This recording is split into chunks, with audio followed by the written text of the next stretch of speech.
Hey YouTube, welcome back. We're gonna get back to working on this deer stand. Today I got my corner brackets in. I purchased these through FabTech manufacturing. They seem to be pretty decent. They're heavy duty, 1/8 inch steel. These we're gonna go in the corner of the tree stand that lets us attach 4x4 posts to them to get this tree stand up off the ground. So we're gonna get back to it. Probably gonna get back to the time lapse here, and we'll talk to you soon.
Okay, so the first problem I noticed with these brackets is the way I built this is, I have these 2x8 corner brackets in here, and with this first bolt, that would go right into it. So what I'm going to do is I'm going to remove these inner corner brackets, and I'll replace these with a much smaller bracket for a 2x4 that will give me the space to use these bolts on the corner brackets. So I'm going to take these off, and like I said, I'll get the smaller ones that should fit right above it.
So that's going to be it for putting these corner brackets on. From here, 4x4 post is going to come down off of here, and this will capture that post like this, and you'll bolt those in there. We'll see you in a bit.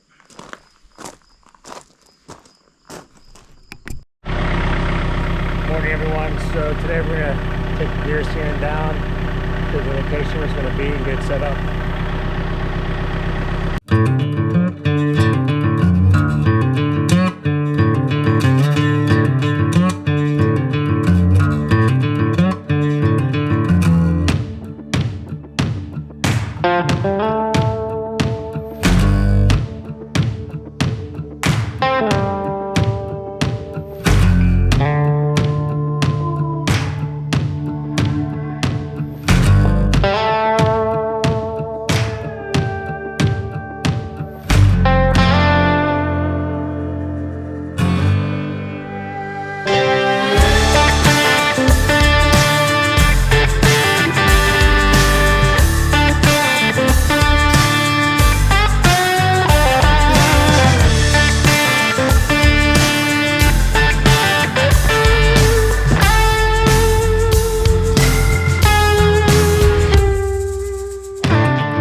be it for today. If you haven't already, please hit the subscribe button, hit the like button, leave a comment.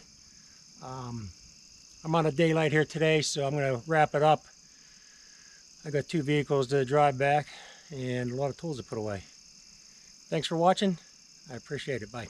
A few minutes later.